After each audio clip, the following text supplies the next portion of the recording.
Welcome to the Consummate Athlete Podcast, where we explore what it means to be a well rounded, happy, goal crushing athlete. Every week, myself, sports journalist Molly Herford, and cycling coach and kinesiologist Peter Glassford interview experts and chat through all of your training questions. We're excited to have you along for the ride. Hello, hello. Welcome back to the Consummate Athlete Podcast. Peter has changed his shirt, but I am not even going to try to pretend that we are in a new place, a new location, because by the time this is posted, we are on our way to Colorado. Hopefully, we'll be in Colorado, I guess, by Tuesday, but to try to give ourselves a little bit of a slack in the system, as we talked about A week ago. a week ago. We figured we would batch record so that our trip would be a little less stressful. Well, we had a bunch of questions here, so why not? We're in the role. So I 100%. changed my shirt to give you the illusion, and hopefully you're along. What is that? Suspending disbelief? Yeah. Sorry, I was really afraid your microphone was just gonna like fall and just like hit you in the crotch there. Well, that's the content people are here for. Yeah, Why yeah. else would you watch a podcast on YouTube? It's true. Because they want to see my cool t-shirt that I've Okay. now worn That is too. the main reason the only benefit of watching is we show our t-shirts. It's true, yeah. So this is one that's available in the Consummate Athlete store. It says read books, ride bikes. It's black with white lettering. But also you are lying. It's not the Consummate Athlete store. This is Strong Girl Publishing. Oh, we didn't. Thank you They're very not much. They're not in both stores? They are not in Well, both then I don't stores. condone this message. But I did see Strong Girl Publishing had a great Olympic post that I did share. I condone that message. And it was about where you could watch, especially the women's Olympic, the different times and days. The Olympics are upon us, I think. Yeah, we actually have two posts of that effect, and we'll have a couple others coming this week. But we did one on all the cycling events. We just had one on the track and field events. And I think we're going to do just sort of a few of our favorites as well. And to be clear, this is on the Strong Girl Publishing. At Strong Girl Publishing on Instagram and stronggirlpublishing.com if you want to check out the Read Books, Ride Bikes t-shirt. Okay, then maybe pick up some gifts for young women that you're maybe getting gifts for. Exactly. Summer birthdays. Summer reading. Graduations. Returning to school. What other things might you get someone a gift for? She's really put me on the spot there.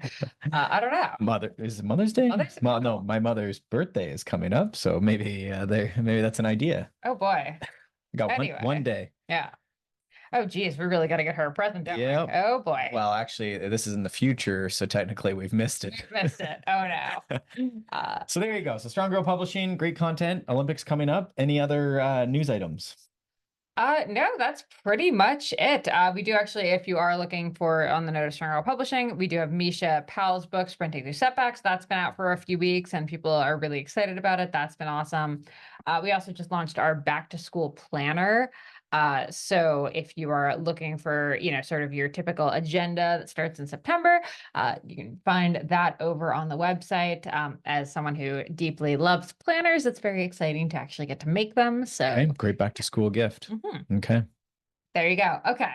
Let's just get right into our grab bag questions. I don't think I should be allowed to answer the first one, so I'm just going to ask it. The question is, how high should my cadence be? I guess this is a good one. We could have included this with last week's how, my heart rate's too high. Is it too high? If my heart rate's high, am I not fit? Sort of this high theme. We could have got a great sponsor from one of the local. Oh my God, one of the 20 weed shops in 20, so anyhow, let's not get into that. So the cadence. Yeah, I mean, it's one of those things. I don't think about cadence a ton initially. We spoke about sort of the trifecta of perceived exertion, heart rate, power. And then cadence is another thing you might have on your device, depending on the workout. But I would say that's more of an intermediate advanced concern. I don't really stress on it. You sort of assume most people are going to find their way. You usually see that when you start cycling, you use a lower cadence in the 70s, maybe. And then gradually you start, especially if you become a road cyclist, because you're riding with other people, and also just because the speed and the effort's coming up, you generally see people start moving towards 80, 90, maybe even higher for some of the road folks as far as their cadence coming up. Really struggling with that answer. Right. And then you'll see outliers like Molly who use, 60s RPM across, they just don't shift. They're almost single speeding, but then seem to perform relatively well. Now if you put them in different environments, there might be, a crit coming out of corners and cyclocross, mountain biking, like it becomes more difficult because you do end up in situations where you just bog right down and, you basically stop moving if you don't shift well and you end up losing time. It's not that you can't shift, but you just don't do it a lot.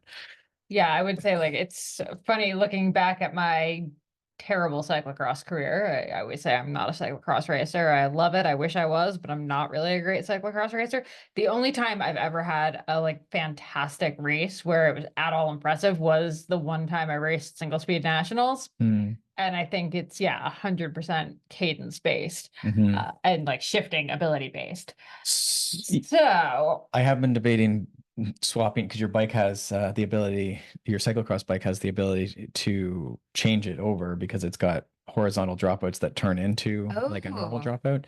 ooh, I can race single speed. That's what I was Rochester, that's it's what not I gonna was be. thinking. And then I could take the components off that bike, which are needed at the moment. I might have actually brought a bunch of single speed stuff back with Oh, me, there by you the go. way, but Okay. that's a podcast There you for go. Molly another. Herford coming back to cyclocross. I think we said that last year, and I Yeah, did not come back to cyclocross, but it this comes really year fast. it So yeah, does. so Molly, if you're not achieving your goals, then that would be like the good first time. So the not achieving it would be you have trouble when it gets hilly, with accelerations, with starts. Anytime the cadence comes up, which is again things like attacks, downhills, flat terrain where flat terrain where things are moving very quickly, maybe rotations and a pace line, and you're finding you're getting dropped in those scenarios. Now, if you're doing triathlon or you're doing tours or something, it may not matter. And if you're keeping up and achieving your goals, I tend to not think it's that big of a deal. You've always kept up in group rides, and you do. Well, I do see when you're in a camp and we ride with a group of cyclists. It's weird. It's almost like birds in a what is that? A flock where things start sinking. So I'm ruining the next generation of young cyclists. But well, maybe you're dragging them down. I was trying to say that you sort of like come up into the 70s and 80s, and it's like more of a natural cadence.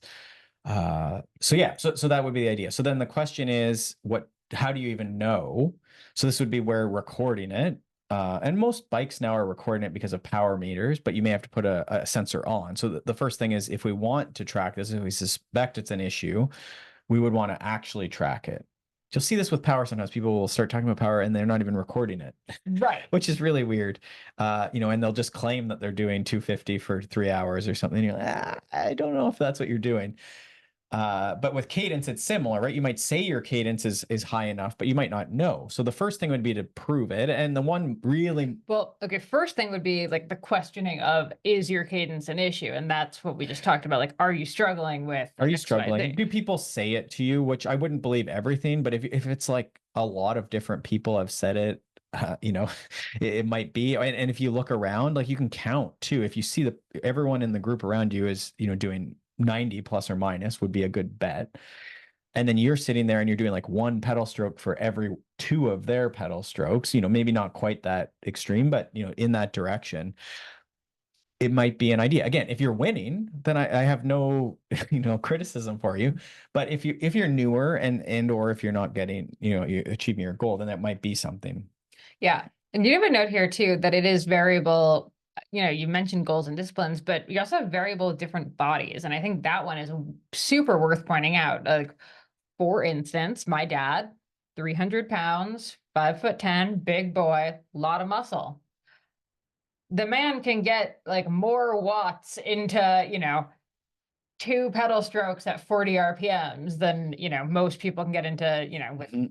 110 cadence. Sure. And for him, like that's going to be way more comfortable.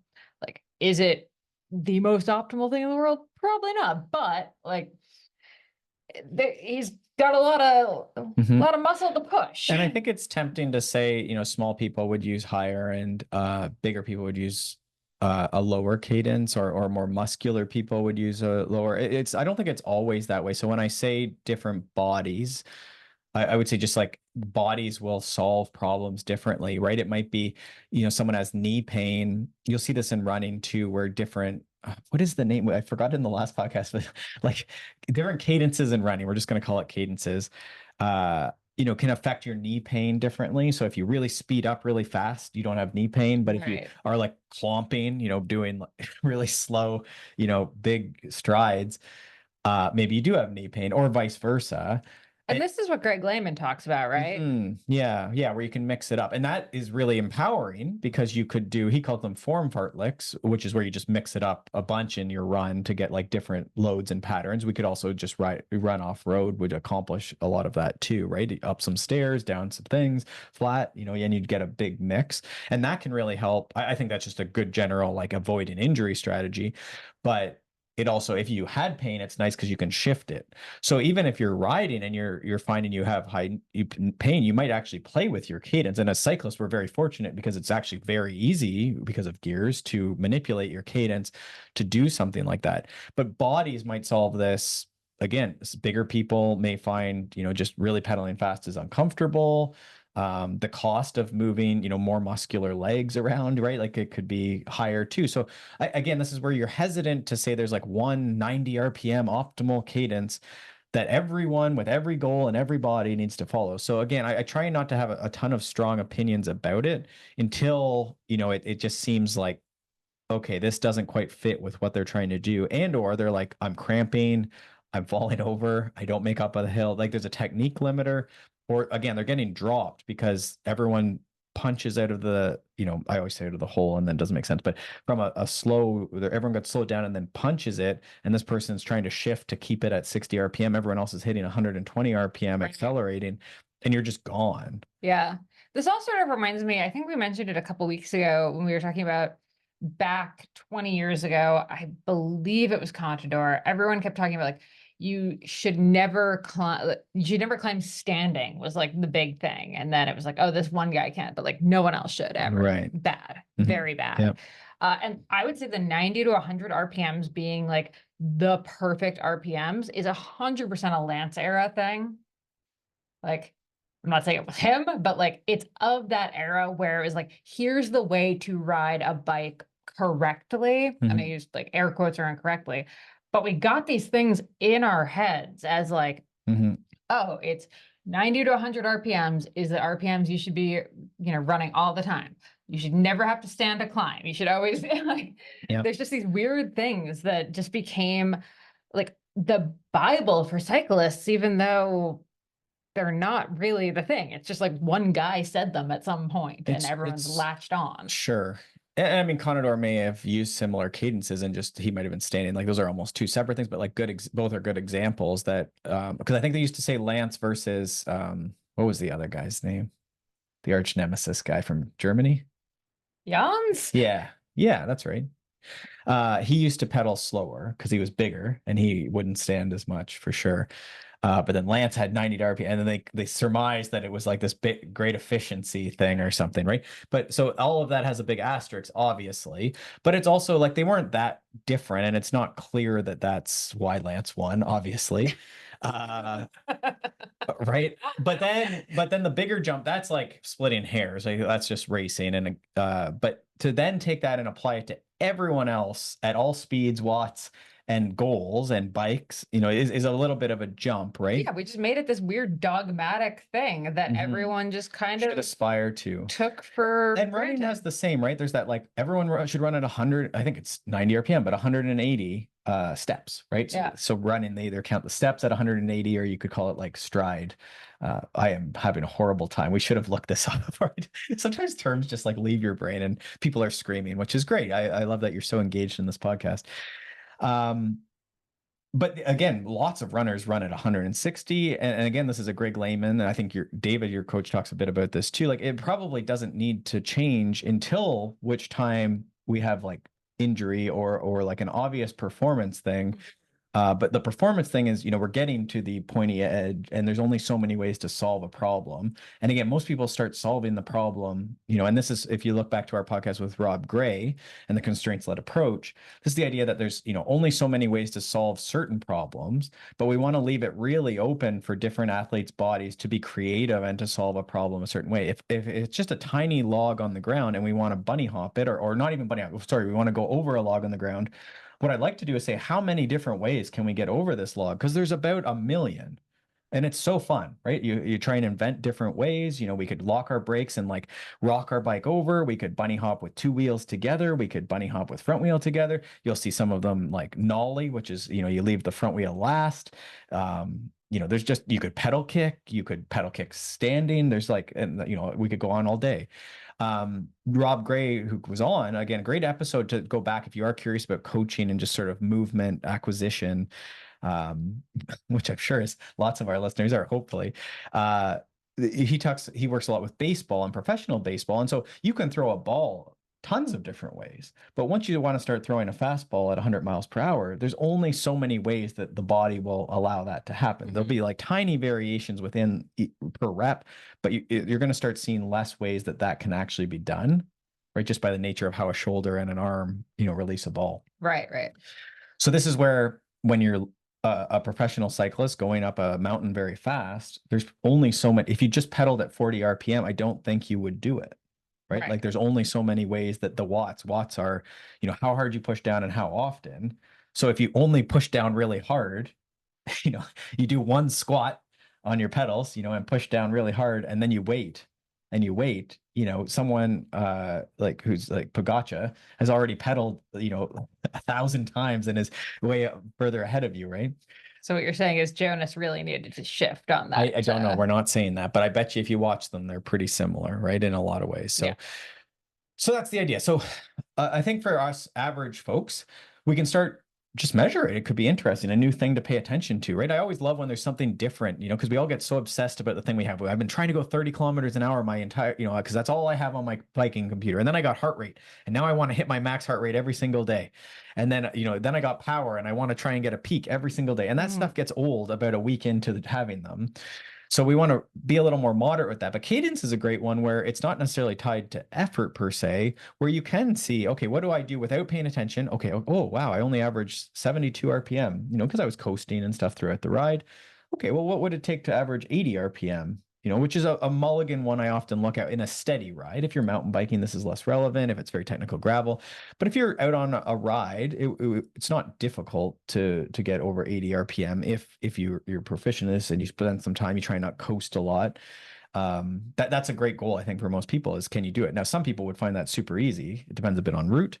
And then you can decide from there, like, is there other goals you want to do? So that might be like a peak 1 minute cadence. Can we hit 120 RPM for a minute? Right. That could be a great goal to go after. We could go after peak cadence. Can you hit 100 and, like the track athletes where they hit 160 RPM for 10 seconds? Right. Something like that. I also look at the peak, 30 minutes, an hour sometimes, because sometimes, again, you'll see a technical gravel ride where there was a lot of descending or a road ride, you're descending a mountain. So sometimes it is, you climbed a mountain, you descended a mountain. It's hard to average even 80 RPM on a road ride like that. But you could still look at, peak 20, peak 30, peak 1 hour and see, was there a period in that ride where you were pedaling 80, 90 RPM? And for a road cyclist, gravel cyclist, I would say that would be, you would like to see that happening as someone's becoming more of an intermediate cyclist. Again, beginners, way too complicated, but intermediate and certainly advanced, this would be stuff that this should be, I would say that's almost a mark of an advanced cyclist would be like, yeah, okay, you want me to pedal at 90 RPM? No problem. Right. I know where to go for that, and I'll come back and I'll give you, what do you want? An hour, 2 hour, 3 hour? Perfect. Right. And you might see that actually becomes physiologically hard, where heart rate starts drifting a ton an hour, 2 or 3 as you pedal at 90 or, oh, that's interesting. Yeah. Okay. So this is where you can start, is a watt, is a heart rate, what is an endurance ride? It's not just riding under 75%, but it can also now be like, what is that cadence, durability, if you want, right? Yeah. That efficiency. Can we hold that over time? Yeah, you could spend a lot of years working on that for sure.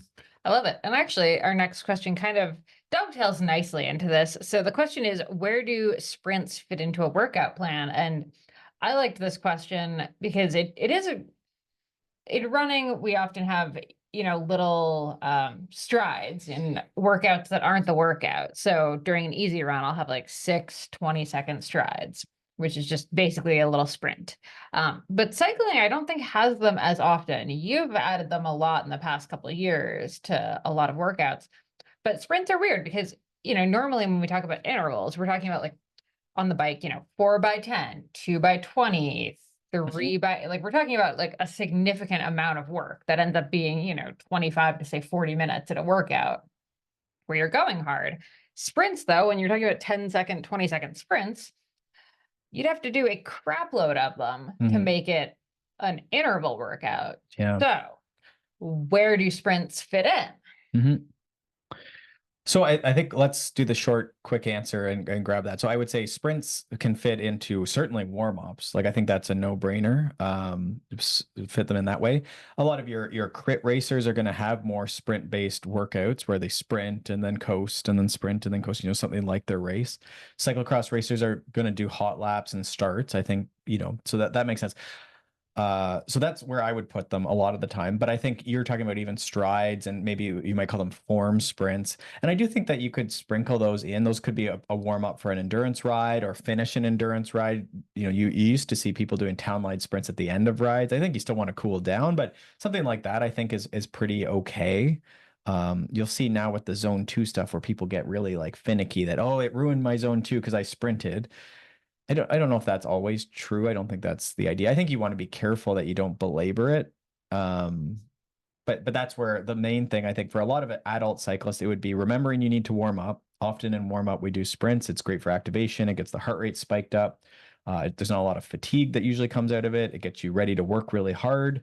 And so even if you were doing like a moderate session, if you sprint, then it makes the tempo or the sweet spot feel more tolerable, right? You've activated the muscle, you've really pushed hard, and then your heart rate goes up, and then you can get into that work. You've warmed up. I think it's great. I'll tell you the podcast way back. This is not the last time Dan John was on, I don't think, but one of the times he was on, he sort of asked me, he said, what are the three most important things for a mountain biker? And I had to think. I said, oh, that's a good question. And the one thing that did come obvious to me is that you needed to be able to start quickly, which incorporates a lot. So you're standing, you get going, there's a bit of balance, you clip in most cases, into your pedals, and then you're usually standing and sprinting as you go away. So there's a lot in that statement of like, you need to start. Now, I'll get clients who race gravel, they're getting older, so they're not doing as many big pack starts. They're nervous about that sort of stuff. And they'll push back. They'll say, this workout wasn't for me. And the idea is that, again, you stop, which is a little scary. You're moving slow. You put your foot down. Then you get going. You put your clip in really fast.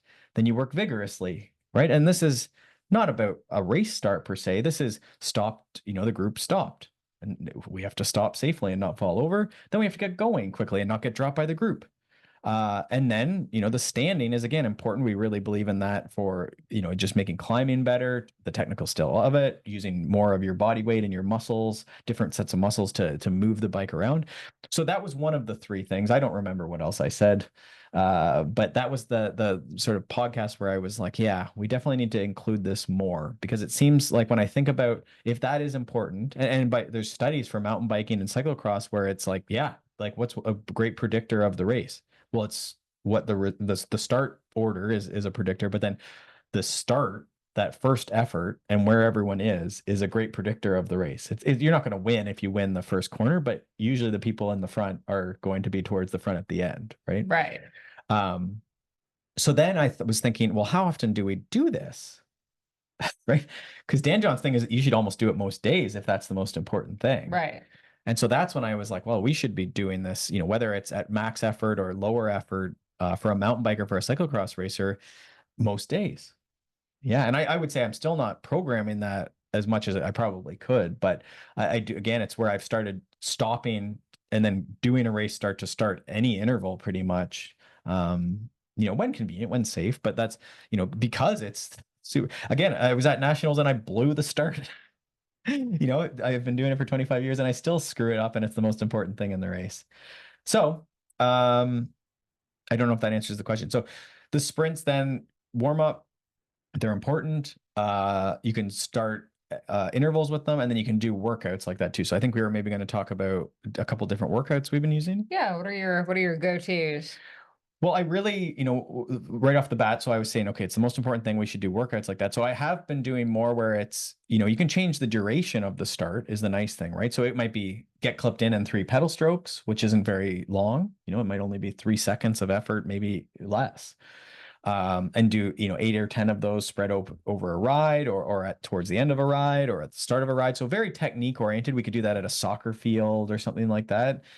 We've done that going up a long hill. You stop every minute on the minute, and then you do another race start going uphill. And for a skill based thing, it's not just for the race start. It's because sometimes you have to get going on a hill, and the effort is higher and the speed is a little slower. So there's balance, but also sometimes it's easier to get on top of the gear versus a high speed, road sprint or downhill sprint where staying on the gear is very technical and hard and dangerous.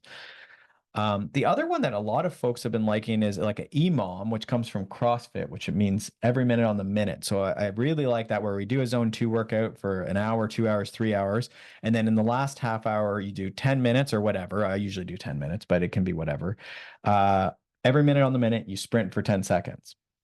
So in this case, you don't have to stop. You could and do a race start, but let's just pretend you're rolling. You sort of slow yourself down, recover, and then you hit it for 10 seconds, and then you recover for 50 seconds. And every time I just leave my timer running for 10 minutes here, I press lap, let it run for 10 minutes. And then every time I see 1 minute, 2 minute, 3 minute, you sprint. And it's really neat. It gets quite hard by the end. It's sort of a long recovery on the first or one or two, but you get 10 good sprints right to finish a workout, good change of pace, a bit of shifting practice. So yeah, that's one. And a lot of people seem to really like that. You get your zone 2 in, your endurance, and then you do that one to finish. I like it. I like it. And then let's just hit this last one here. The best strategies for balancing intensity and recovery, which is, I think a good one to kind of touch on right after we talk about this, because I think the tendency after listening to what you just said is now every ride we're going to hit 20 sprints. Right. Yeah. So it's like in the dose a little bit, where you could do a lot of 10-second sprints and it would get really hard. And you could do that every day, and then also get your 2 intervals and your weekly race and then your weekend race. You do have to be careful, for sure. And so it says intensity and recovery, but it's probably, does that mean sort of like easy and hard is sort of how I read that. So the idea is that most of your time is spent going easy. There's always that 80-20 or 90-10 even. So it's tough. I tend to like the session, and this is what you were pointing out, that I've like changed a little bit on this, but still not a lot, where I think most days should be endurance, unremarkable. They're just under 75% of max heart rate, under I think it's technically 76% of FTP if you're going by power. Yeah, most of the ones. Now, again, I'm not picky if there's a little bit of cadence work or sprints, wherever in the workout. As long as it's mostly easy, the perceived exertion for the workout is low, then I think those are low intensity. But I would say those are most of the days. So if you were training 6 days a week, you're a master, you're maybe doing 1 or 2 days that have high intensity where your heart rate and your effort are up for much of the workout. And at the end of the workout, you're sort of ready for the workout to be done. So you're going to rate that as like a 6, 7, 8, 9 out of 10. The other days, so that would be 4 or 5 days of the week, are going to be, 2, 3, 4s out of 10, where you could keep going for a long time, right? It's really, you're not at your limit by the end of it. Yeah. So I guess that's the best strategy for balancing them, right? Is you just make sure that there's enough days, and you try and plan. Like some of the balancing is sometimes folks will say, oh, I keep pushing that intensity workout to make it perfect. So they'll do it on Friday, but then of course there's a Saturday group ride or intensity workout. So then it's Friday, Saturday are hard. And that would be the other place where we're distributing the call intensity distribution. There's the how much of each are in the week, but then there's also like, where are they in the week? Your coach does a lot of like Wednesday, Saturday, I think, for the like key workouts. And in your case, the key workout's actually usually like a longer workout on Saturday, right? For running. Yeah. But it might finish moderate or hard towards the end, right? Yeah. Yeah. So I think that's pretty common. You might see like Tuesday, Thursday, Saturday in some cases are hard or moderate, not easy. And that's what a lot of times I'll do more of that, where like maybe Tuesday is, might be something like we're talking about, the sprints or the cadence work, or 30 seconds at race pace is a common one I use. But not super hard. And that sort of helps like get going again in the week, because Monday might be off. Tuesday is like, it has speed in it, but it's not, the perceived exertion at the end isn't going to be very high in most cases. Wednesday, maybe endurance or intensity. And then Thursday maybe is intensity. Friday usually is light, and then Saturday might be again more of like a group ride or a longer intensity thing or something. But it's always that spacing, right? Can you get 2 or 3 days of low intensity recovery before you go again? And I would say that's most people don't try and do intensity every day. That is like the cliche that it's all moderate. But what I see a lot is that, Tuesday is a weekly race, then Wednesday's my intervals, then Thursday's the group ride, and then Fridays, also intensity. And then Saturday I did the intensity Friday so that I could do the group ride on Saturday. And it just, it gets to be a lot. And it doesn't take that much, but you do have to push. We talked about heart rate, and that was the last episode. So Yeah. last week, if you're not finding your heart rate's coming up and you're feeling tired and your watts aren't progressing, then that's a good sign that you need to, you could call it polarize or distribute your intensity a bit more throughout the week, and pull that endurance back so that it's not, you're not pushing the zone 2, up into zone 3, Right. which you see a lot, right, where it creeps up. Mhm. And we do have an episode, we should link to it in the show notes, of the, what do we call it? Like the 6 S's of like what to do if you didn't do a workout. Right. Yeah. So there's like substitute, switch, swap, something. I'm not. You could just make up your own S words, really. And I think the main thing is that a lot of times you're probably better to actually skip the workout. So the idea is that like, you can't do today's workout. Should you, swap it or shift the week or just skip it and continue the week? A lot of times, if you're following a plan, it's probably better to just skip it without knowing the situation. Sometimes, if the weather's better or you're really tired, it's okay to shift or swap, right? So if Wednesday was the intensity and Molly didn't feel good, or the weather was crummy, or she got busy, but it's like a quick run on Thursday. So she's going to do that on Wednesday, but then do her hard run, interval run on Thursday now. The dilemma there is that now Thursday's is pretty close to Saturday. Mhm. And so you might find that then you run Saturday and it doesn't feel great. And Saturday is long and hard. Right. So then you run into some trouble there, right? So that's where sometimes it's nice to just do, you know, to just skip it. Or the other option that a lot of folks don't think about is just shorten it. So just say, okay, it was 5 by 3 minutes and it's going to take 90 minutes for me to do this. Could it be half an hour and you just finish with 2 by 3 minutes? And there you go. 80, we call that 80% as a passing grade. Carry on with the week, right? Mhm. And so that way you did something, or you shortened, I guess was one of the S's as well. And then you preserve the rest of the week, with the idea of consistency being very important. Yeah. And I think we've said this before, but it bears repeating. If you find that you are always changing up your Yeah. schedule and training and everything is getting shortened or shifted or swapped or switched or whatever, I was trying to think of all the S words. It's probably time to talk to your coach and look at your training plan, because that sounds like your training plan isn't really working for your schedule and current life situation. Mm-hmm. So I feel like there's no like, if you've done it 10 times in the past month, check. But like, if you find that you are pretty frequently not following the plan. Mm-hmm.